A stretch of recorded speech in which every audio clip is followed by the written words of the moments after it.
బీజాపూర్ జిల్లాలో ఎన్కౌంటర్ జరిగింది.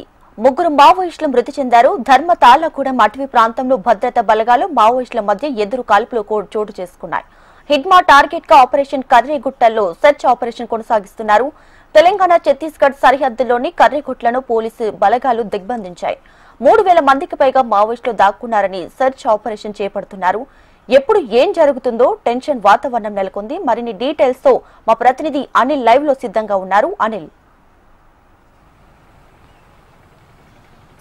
దీపిక, ములుగు అటవీ ప్రాంతంలో భారీ ఎత్తున అయితే కూంబింగ్ జరుగుతుంది. మావోయిస్టులు కర్రెగుట్టలో మకాం వేసినట్టుగా పోలీసులు గుర్తించడం జరిగింది. సెంట్రల్ పారామిలిటరీ ఫోర్స్ అన్ని కూడా దాదాపు 3000 బలగాలన్నీ కూడా కర్రెగుట్ట ప్రాంతాన్ని మొత్తం చుట్టుముట్టడం జరిగింది. గత 3 రోజులుగా ఉదయం నుంచి రాత్రి వరకు కూంబింగ్ నిర్వహిస్తున్నారు. రాత్రి సమయంలో కూడా డ్రోన్ల సహాయంతోని మావోయిస్టుల కదలికలను గుర్తించడానికైతే పోలీసులు పనిచేస్తున్నారు. గత 3 రోజులుగా కొనసాగుతున్న ఈ ఎన్కౌంటర్ భారీ కూంబింగ్ లో కాసేపటి క్రితమే తెలిసింది దాదాపు 5 మావోయిస్టులు పోలీసుల కాల్పుల్లో మృతి చెందినట్టుగా మనకు అందుతుంది.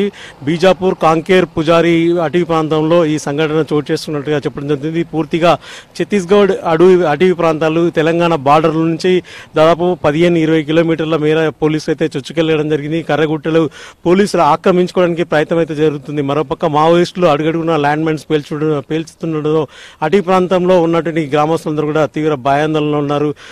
ప్రతి 10 నిమిషాలకు ల్యాండ్ మైన్ కూడా పేల్చుతున్నట్టుగా అటవీ గ్రామాల్లోని ప్రజలందరూ కూడా చెప్పడం జరుగుతుంది. Deepika. Right Anil, thank you.